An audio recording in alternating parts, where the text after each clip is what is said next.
Raids in Guild Wars 2 is often a hotly contested topic, with LFG listings being scarce, people preferring to use Discord and other third-party resources to coordinate groups. And I get it, raids are scary. Not everybody wants to jump.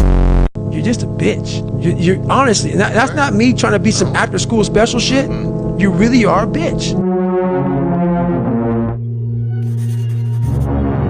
In this video, I will cover a variety of raid and strike mechanics and how to deal with them, the group composition you are looking for to create or be a part of, and how to manage the LFG or manage your own group in general. I think starting with that portion is a good place to start because my style of commanding I have found to be rather unique to the raid scene. Because you see, while Guild Wars 2 is a friendly, welcoming, and understanding game, I am pure evil, a fascist dictator when it comes to my squads. And I don't expect you to know how to do everything, but I do not tolerate laziness. This will become more clear when we get into specific examples, but I will revisit my commanding style and how to use the LFG as the developers intended. Because unlike many in this community, I've completed 3 sets of raid armor and coalescence without the use of Discord communities or static raid groups. But before we get into that conversation, let's get into the various mechanics you are going to see in raids. Greens. You will often see mechanics called greens, and it's because they are green. When in various raids, sometimes you will see small green circles that require a specific number of individuals to stand in, while others are large green circles that everyone should stand in. These are group up mechanics, and unless you specifically are told that you should not stand in them, you should stand in them. Spreads. Next up, we have spreads. These spread mechanics are designed to spread the group out. Spreads are one of the more punishing mechanics in how groups operate because many power builds are melee focused. Things like Spellbreakers, Soul Beast, Dragon Hunter, and Scrapper all rely on being up close and personal with the boss. This mechanic is largely regarded as one of the reasons why ranged DPS options, either condition or power damage, are highly preferred builds over builds that require melee range, because you can keep your rotation going, keep DPSing while managing the spread mechanic. Area of denial. Many raids and strikes have area of denial mechanics. Oftentimes they target a singular player in the raid and give you the opportunity to drop this mechanic off somewhere that is non-impactful. Sometimes these area of denial effects have an expiration, meaning they last a set amount of time. Sometimes it's up to a particular phase or a percentage of boss health, but in most challenge modes and in some normal modes, these area of denial skills are persistent throughout the entire fight, and they essentially shrink the arena. Dropping these mechanics in the right place is often required for success in the raid. There are mechanics that I am calling special selection, meaning that an individual gets targeted with a specific mechanic and that individual now needs to go do something. It often means that that person needs to split off from the boss and do something else. Typically, it means just moving away from the group. In other cases, it might mean going to a specific area or interacting with an item in the boss arena. Additionally, special selection can occur with an interaction, most notably in Wing 2 and Wing 3, where Matthias will select at random a person to sacrifice, and then they need to be CC'd by the group. In Wing 3, Zero will give you a special action key to a person, and then that person needs to use it at the right time to prevent a group wipe. There are other more mild selections like Sapper Bombs on Wing 1, where an individual gets a Sapper Bomb and they need to use it to launch another teammate to a cannon, or you may become fixated on Slothosaur, meaning you are now the tank and need to move the boss in the right direction. And then you have special duties.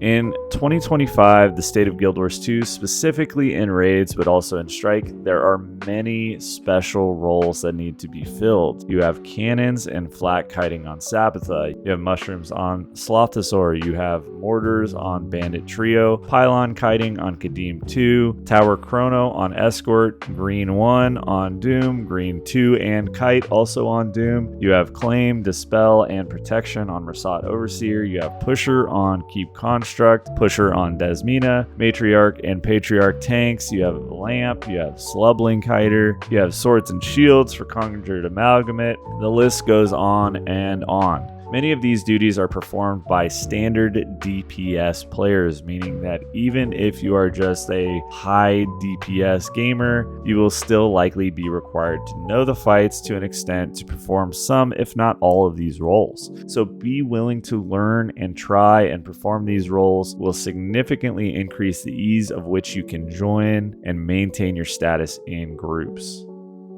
Now let's cover some team compositions for raids. The general team composition for any particular raid is standard: 2 healers, 2 boon supports, and 6 DPS, with DPS being largely optional. Some prefer power, some prefer condition damage, and many require upwards of 2 or 3 people to volunteer for special duties. So at least half of the DPS players will be expected to know some form of mechanic that is required to complete these encounters. While the bulk of the hard mechanics will be covered by the healers, be it tanking, boss movement, providing stability, or Aegis at the right times, the healers are essentially the quarterbacks, while the 8 remaining members are your defensive or offensive line to be used against these encounters. The priority boons are quickness, alacrity, 25 might, fury, and protection, and the remaining boons will either be up at 100% depending on your team comp, or they will be situational based on your comp overall. While boon generation is not the primary job of DPS players, it will help fill gaps that are required. Things like swiftness and resolution and stability help significantly, so playing a supportive alteration to a DPS build will make things way easier. Additionally, builds with a lot of built-in support like Condi Firebrand with its stability access,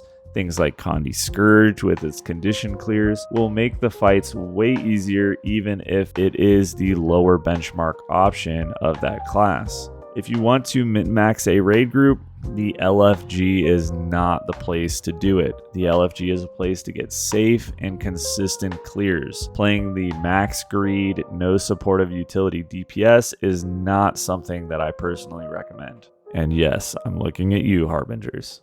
So I wanted to share some insights on my commanding style. In the vast majority of raids that I've run through the LFG, I have commanded a ton of them. I often post an LFG with no requirements outside of the roles that I need, and once the DPS members fill, I let them sort it out themselves, because I largely run raids for fun of the encounters and for the ability to educate aspiring raiders here on YouTube. If you have access to a commander's tag, even if you are not experienced, you can watch some guides and ask for the appropriate special roles. In many cases, you won't have to do anything out of the ordinary and your team will carry you. Or someone more experienced may actually backseat command in your group, which makes things even easier. Just let them do it. The biggest limitation to the LFG is the lack of available groups, and there is a lot of anxiety when it comes to managing people. There is perceived expectations associated with commanding, and realistically, they are entirely unfounded. As the commander of a raid group, you are the commander and chief. If someone isn't playing nice, if people don't want to do the roles required for the encounter, you can just outright bully the pugs into submission. And by bully, I mean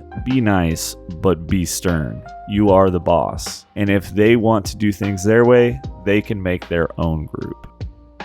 If you have any specific questions, feel free to drop them in the comments or join the Syndicate Discord, where I am able to help you more directly. I also am hosting weekly gem code giveaways courtesy of Arenanet, as well as giving away Silhouette Gaming merchandise. So join the Discord and enter the giveaways. And if you would like to support the channel, you can use my Guild Wars 2 referral link in the description below, as I am an Arenanet partner. Just make sure your ad block is turned off if you decide to use it. Or alternatively, you can join this wonderful community of YouTube members. I have recently decided to remain YouTube exclusive, and you will have early access to all the videos and better odds in the weekly and monthly giveaways. I am sincerely grateful for all of your guys' support. So like, comment, subscribe, blah, blah, blah. I want to thank you for watching. A sincere thanks to all my members who make this wonderful stuff possible.